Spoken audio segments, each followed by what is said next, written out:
오늘 우리에게 주시는 하나님의 말씀은 구약성경 창세기 35장 1절로 5절 말씀입니다.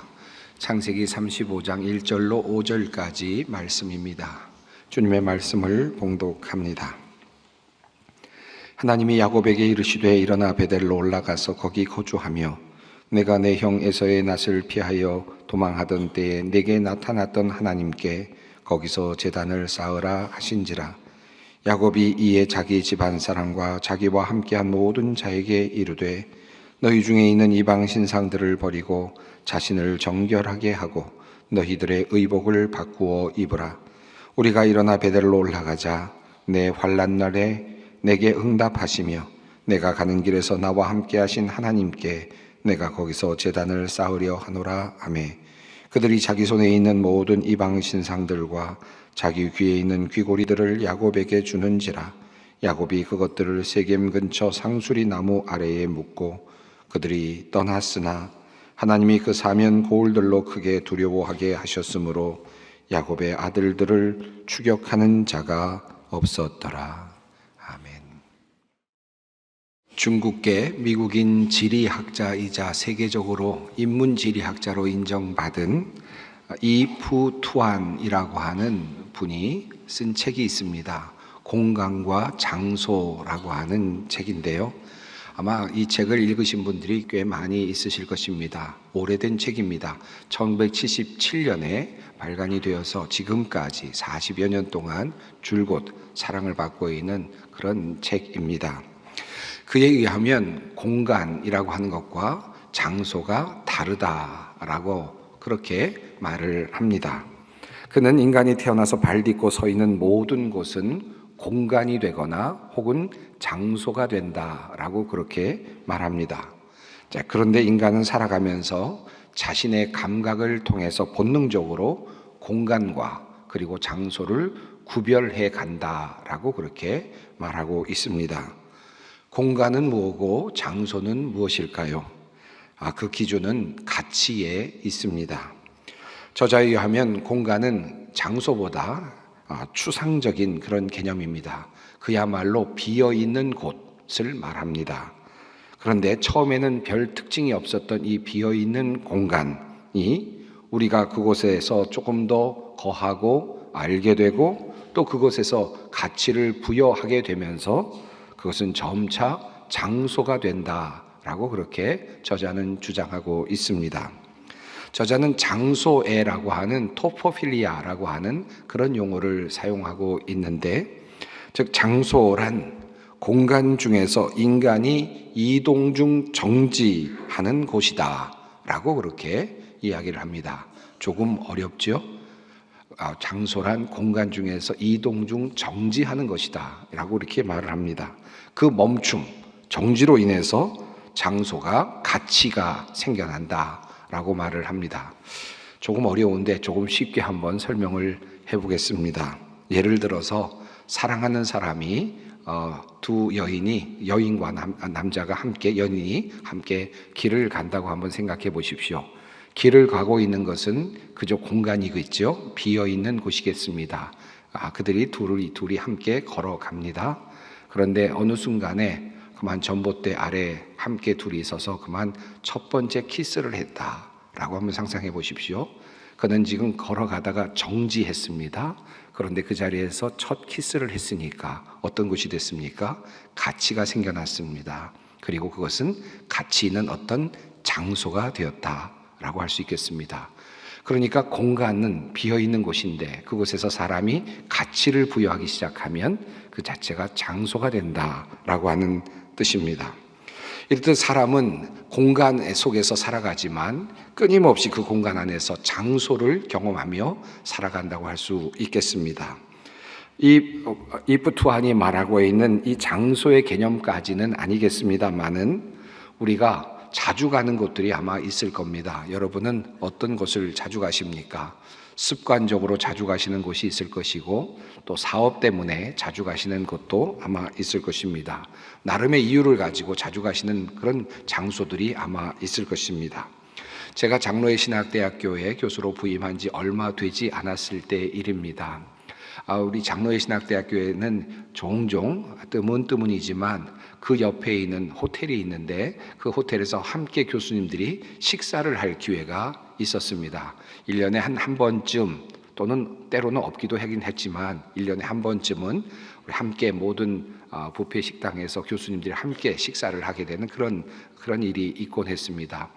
여전도의 연합회라든지 남선교회라든지 또는 여러 교회들에서 교수님들 위해서 한번 식사를 대접할 때가 있었는데 그때가 되면 그 호텔에 있는 뷔페 식당에서 그렇게 함께 식사를 하곤 했습니다. 그런데 우리 교수님들 중에 고참 교수님들이 몇 분 계셨는데 이 고참 교수님들 중에서 몇 분은 이 호텔에 가서 교수님들이 식사를 하는 것을 좋아하지 않았던 분들이 계셨습니다. 신학생들이나 목회자들이 호텔에 가서 식사를 하는 것이 남들 보기에 좋지 않다라고 하는 이유 때문이었습니다. 그래서 호텔에 가지 않아야 된다고 강하게 그렇게 주장하는 그런 분들이 함께 계시곤 했습니다. 어느 날이었는데 제가 들어간 지 얼마 되지 않았을 때 일인데 우리 학교에서 이제 초청을 받아서 식사를 하게 되었는데 그때는 연달아서 격주로 이제 한 주 지나서 다음 주에 또 한 번, 그러니까 2번 식사를 대접받는 아주 특별한 경우가 있었습니다. 정말 교수님들이 아주 정말 좋아했고 그리고 또 기대했던 그런 시간들이었다고 생각하는데 그래서 2번 식사를 하게 되었습니다. 첫 번째 주에 가서 저도 함께 식사를 했습니다. 식사를 하면서 저도 그때 어색해서 그랬는지 모르지만 앞에서 일하시는 분들이 뷔페 식당에 보면 앞에서 음식을 만드시면서 이렇게 조리하시는 분들이 서 계시기도 했는데 그곳에서 가서 음식을 가져오면서 그분들과 눈을 맞추고 그리고 인사를 하고 고맙다고 하고 이러면서 음식을 가져다가 먹었습니다. 그리고 또 2번째 주가 되었습니다. 이번에도 또 가서 식사를 하게 되었는데 제가 아마 스시바 쪽에 제가 서서 아마 식사를 받으려고 줄을 서 있었던 것 같았는데 그때 저 뒤에 엄한 교수님이 서 계셨습니다. 이분과 함께 서 있는 게 좀 불안하다라는 생각이 들긴 했지만 그분도 교수님 식사니까 함께 오셔서 그렇게 식사를 하고 계셨습니다. 그런데 음식을 나눠주는 분이 저를 보더니 눈을 맞춘 것입니다. 그리고는 또 오셨네요 라고 저에게 인사를 하는 겁니다. 지난주에 딱 한 번 봤을 뿐인데 근데 저를 눈여겨보신 겁니다. 그리고는 또 오셨네요 라고 그렇게 인사를 하는 겁니다. 그래서 제가 예 안녕하세요 라고 그렇게 답 인사를 했습니다. 그러자 뒤에 계셨던 엄한 교수님께서 이 사람 자주 와요? 라고 그렇게 물었습니다. 그러자 그분께서 말씀하시기를 직원이 말하기를 예 우리 단골이신걸요. 제가 참 난처했던 기억이 있습니다. 사실 우리 엄한 교수님도 2번 오셨고 저도 2번밖에 안 갔는데 같이 갔는데도 불구하고 그만 인사하는 바람에 참 난처한 일이 생겼습니다. 그 다음에 이 엄하신 교수님 눈치를 보느라고 얼마나 힘들었는지 제가 모르겠습니다. 여러분에게도 단골 장소가 있으시겠죠. 술집에서 일하는 분이 우리 단골이시네요 라고 인사를 하시면 아마 난처하실지도 모르겠습니다.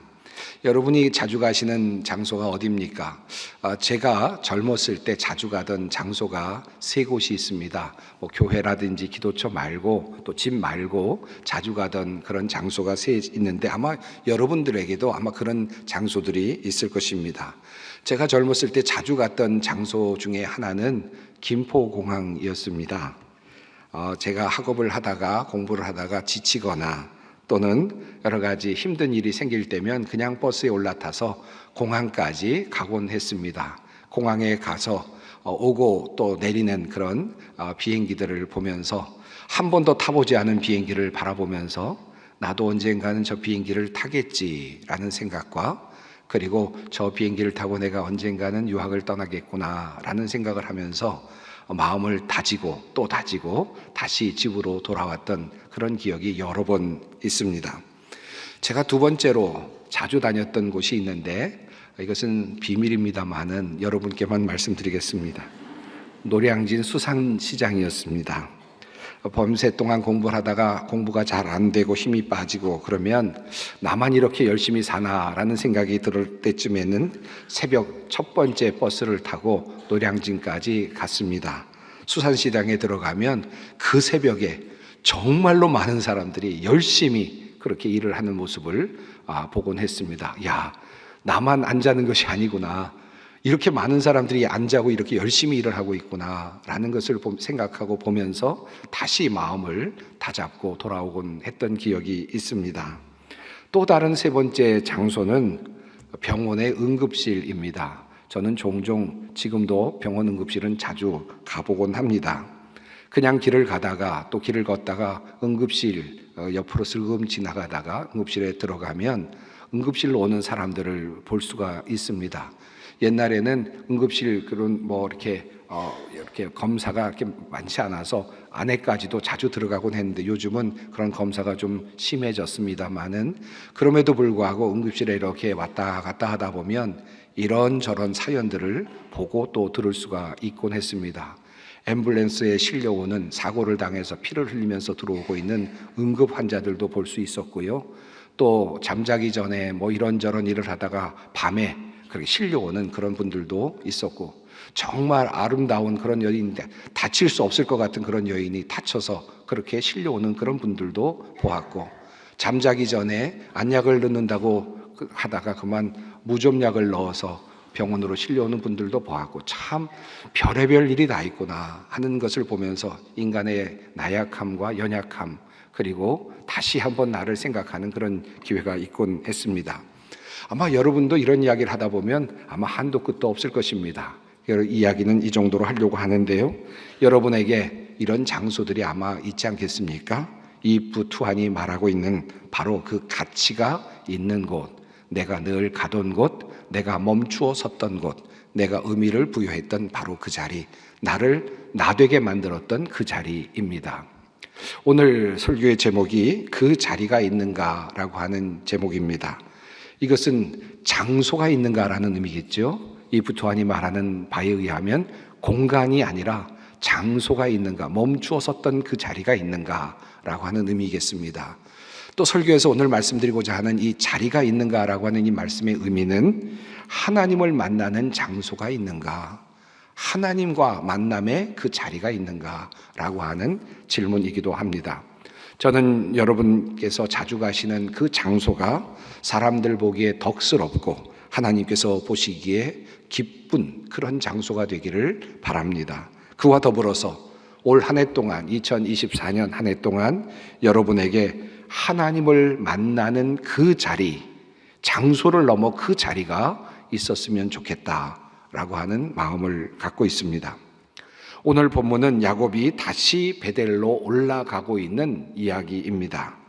아마도 야곱에게 당신에게 그 장소가 있습니까? 그 자리가 있습니까? 라고 묻는다면 아마도 야곱은 네, 있습니다 라고 말하면서 베델입니다 라고 그렇게 말하지 않을까, 그런 생각이 듭니다. 형 에서가 받아야 할 장자의 축복을 가로챈 야곱이죠.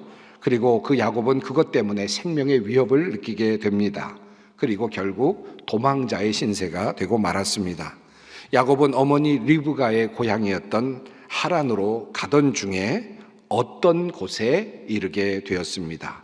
어느 공간에 머물게 되었던 것입니다. 그곳에서 그가 꿈을 꾸기까지 그곳은 그저 공간에 불과했습니다.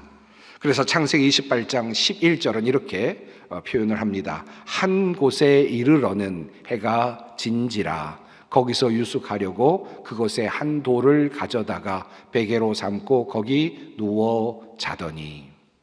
여기 보면 이 말씀 속에 한 곳에 이르렀다라고 그렇게 말씀하고 있습니다. 이 부투한이 말하고 있는 그 관점에서 본다면 공간에 이르렀다라고 하는 것이죠. 그저 공간일 뿐입니다. 그래서 한 곳입니다. 그래서 어떤 곳입니다. 자, 야곱에게 분명히 그것은 그저 어떤 곳에 불과했습니다. 그것을 그는 처음 지나가고 있었습니다. 그런데 그 공간이 이제 하나님을 만나는 장소가 됩니다. 한마디로 그 자리가 되는 것입니다. 창세기 28장 12절부터 15절은 그 내용을 우리에게 이렇게 알려주고 있습니다. 꿈에 본즉 사닥다리가 땅 위에 서 있는데 그 꼭대기가 하늘에 닿았고, 또 본즉 하나님의 사자들이 그 위에서 오르락 내리락 하고, 또 본즉 여호와께서 그 위에서 서서 이르시되 나는 여호와니 너의 조부 아브라함의 하나님이요 이삭의 하나님이라. 내가 누워있는 땅을 내가 너와 네 자손에게 주리니 네 자손이 땅의 티끌같이 되어 내가 서쪽과 동쪽과 북쪽과 남쪽으로 퍼져 나갈지며 땅의 모든 족속이 너와 네 자손으로 말미암아 복을 받으리라. 내가 너와 함께 있어 내가 어디로 가든지 너를 지키며 너를 이끌어 이 땅으로 돌아오게 할지라. 내가 내게 허락한 것을 다 이루기까지 너를 떠나지 아니하리라 하신지라. 야곱은 어떤 곳에서 어느 공간에서 꿈을 꾸었습니다. 그리고 사닥다리가 놓여 있고 하나님의 사자들이 오르락 내리락 하는 것을 보았습니다. 그리고 하나님께서 이제 너와 함께 하겠다라는 약속을 주십니다. 그리고 너를 고향으로 돌아오게 만들 것이다 라고 하는 약속을 하셨습니다. 그리고 더 나아가서 이것을 다 이루기까지 나는 너와 함께 할 것이다 라고 하는 약속을 하셨습니다. 야곱은 그 꿈을 꾼 후에 그 공간에서 장소를 경험하게 됩니다. 야곱은 이렇게 고백합니다. 여호와께서 과연 여기 계시거늘 내가 알지 못하였도다. 이에 두려워하여 이르되 두렵도다. 이곳이요 이것은 다름 아닌 하나님의 집이요 이는 하늘의 문이로다. 야곱은 그 자리를 베델이라고 그렇게 부릅니다. 그 자리는 이미 이름이 있었습니다. 루스라고 하는 도시 이름을 가지고 있었지만 그러나 그는 이름을 다시 고쳐 부릅니다. 이제 그 이름을 다시 마음에 새기는 것입니다. 이곳은 베델이다. 이곳은 하나님의 집이다. 이곳은 하나님을 만난 곳이다 라고 하는 그 이름을 그곳에 붙입니다. 그리고 하나님과 언약을 맺습니다. 사실 베델은 하나님의 관점에서 본다면 이미 그 자리였고 그 장소였지요.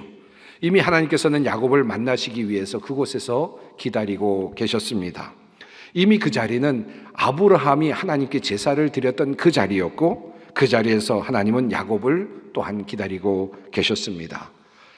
이미 야곱이 지나가면서 머문 그 어떤 곳, 그 공간은 하나님의 관점에서는 이미 장소였고 그곳이었고 그 자리였습니다. 히브리어로 하마콤, 그 자리입니다. 그렇게 시작된 야곱의 베델입니다. 그가 고향으로 돌아온 후에도 야곱에게는 그 베델이 늘 마음에 남아 있었을 것입니다.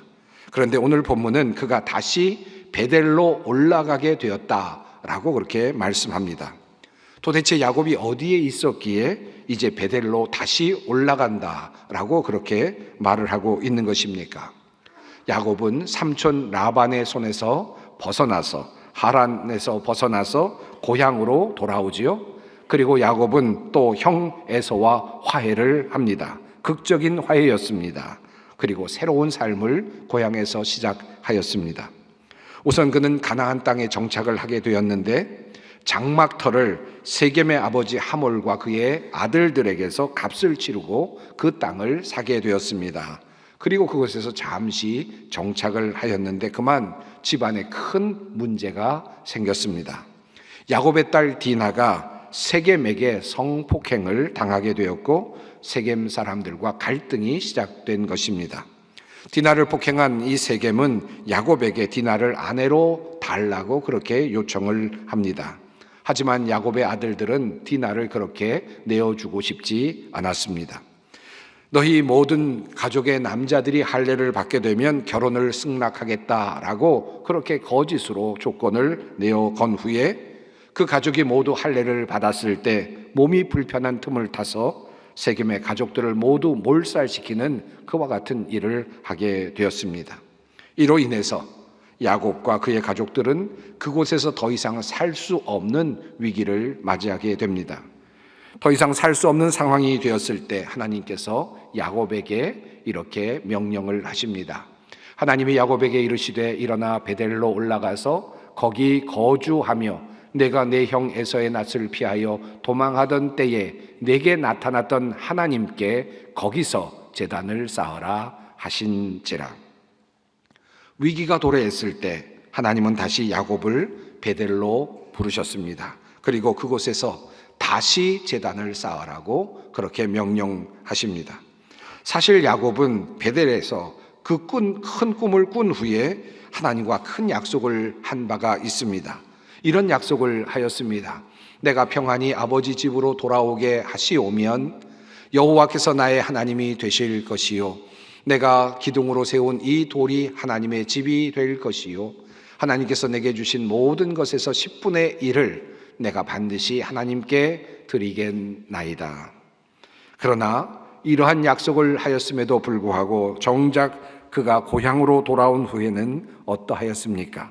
상황을 정확하게 알 수는 없지만 오늘의 본문이 그 가족 그리고 야곱의 현 주소, 신앙적인 현 주소를 이렇게 표현하고 있습니다.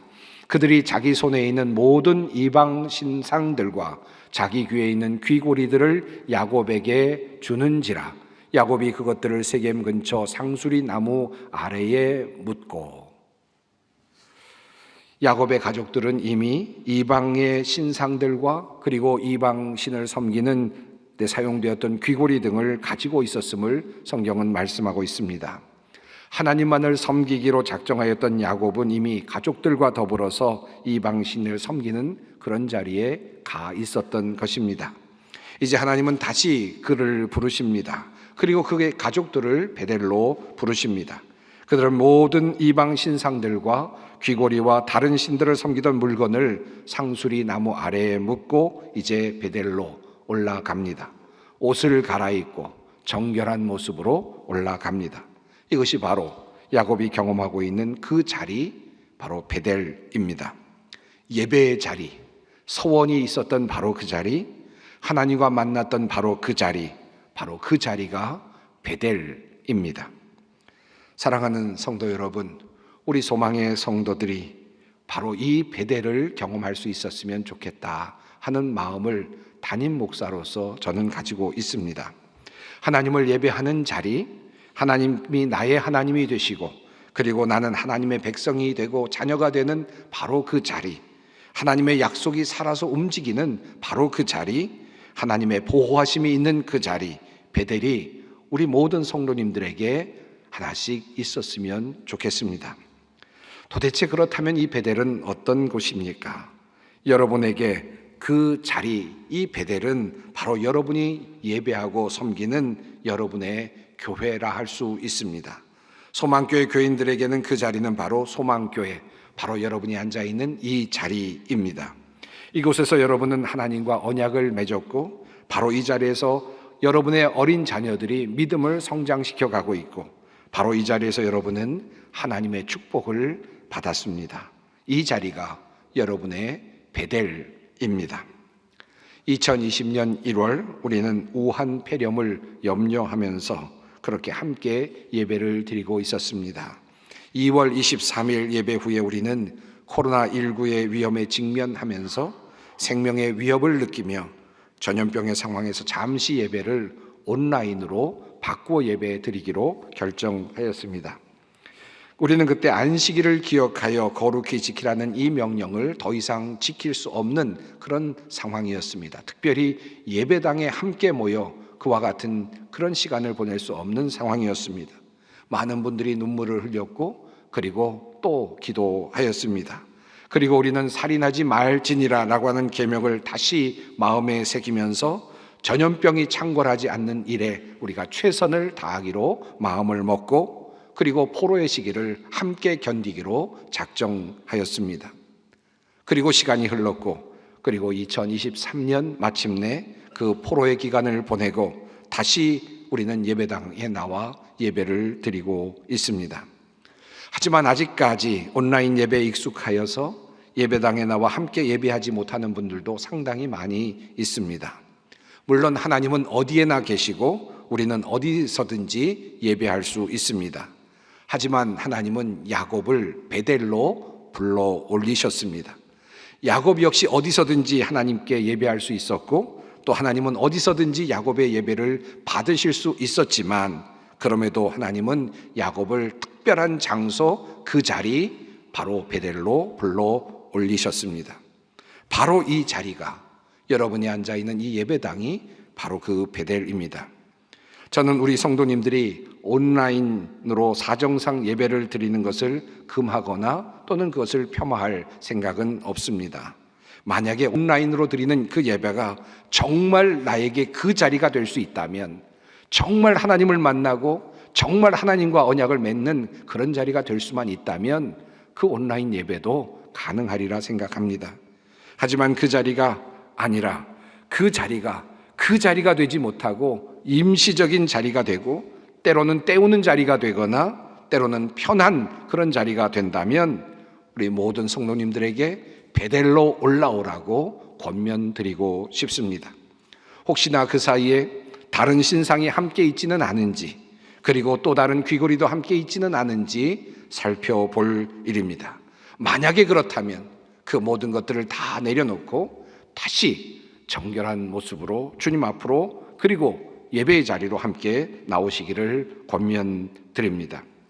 저는 온라인 예배를 드리면서 젊은 분들이 온라인 예배를 더 좋아해서 나중에 온라인 예배가 끝난 다음에도 나오지 못할 거다라고 생각을 했고, 나이 드신 분들이 도리어 온라인 예배를 힘들어 하실 거다라고 그렇게 생각을 했는데, 지나고 보니까 나이 드신 분들이 온라인 예배를 훨씬 더 좋아하신다는 사실을 알게 되었습니다. 거동이 불편하시고 예배당에 오시면 소리가 잘 들리지 않는데, 그런데 홀로 큰 볼륨을 틀어놓고 예배를 드리니까 보다도 또렷하게 들을 수 있어서 훨씬 더 예배를 잘 드릴 수 있다라고 그렇게 말씀하시는 분들도 있었습니다. 살아계신 하나님을 진심으로 만날 수 있는 공간이, 그 장소가 될 수 있다면 온라인도 가능하겠습니다.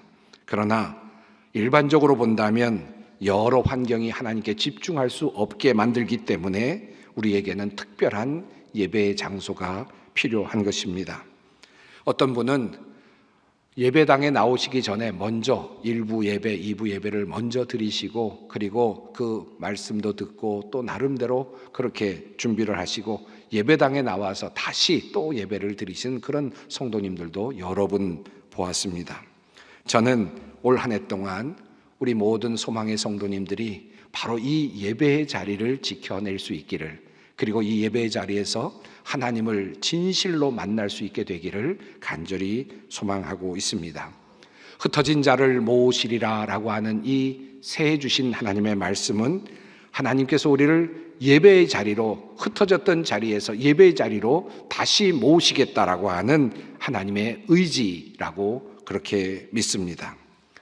때로 예배를 드리면서 그 자리라고 생각하셔서 내가 늘 앉는 자리, 어떤 사람이 앉아 있으면 이건 내 자리라고 비키라고 이렇게 하시는 분들이 종종 계시는데, 그 자리는 여러분이 앉으시는 그 자리가 아니라 그 옆에 자리도 그 자리입니다. 옆에 앉으셔도 괜찮습니다. 옆에 있는 사람 쫓아내지 마시고 여러분 함께 앉아서 우리 모두의 그 자리가 되었으면 좋겠습니다. 앞좌석부터 좀 앉아주시면 더 좋겠다 라는 생각이 들고, 가운데 자리부터 앉아주시면 다른 분들이 함께 나와서 예배를 드리는데 훨씬 더 수월하겠다 하는 생각이 듭니다. 이것은 모두 다 우리 모두가 함께 그 자리를 공유하기 위함이라고 할 수 있겠습니다. 올 한 해 동안 우리 여러분에게 바로 그 자리가 있기를 바랍니다. 예배의 그 자리, 봉사의 그 자리, 또 교회 사역을 감당하는 그 자리가 있기를 바랍니다. 야곱에게 말씀하신 그 말씀을 다시 마음에 새깁니다. 함께 이 말씀을 함께 봉독하겠습니다. 베델로 올라가서 하나님께 거기서 제단을 쌓으라. 함께 기도하겠습니다.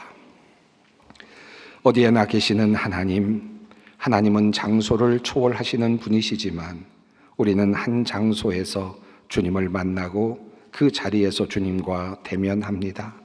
야곱을 위하여 한 장소를 마련하시고 그 자리에서 야곱을 만나주신 하나님의 자비를 생각합니다. 우리에게도 그 자리를 허락하여 주시옵소서. 우리가 그 자리에서 하나님을 만나고 그 자리에서 봉사하며 그 자리에서 은혜를 얻게 하여 주시옵소서. 그 자리를 이미 우리를 위해 예비하고 계시는 우리 주 예수 그리스도의 이름으로 기도드립니다. 아멘.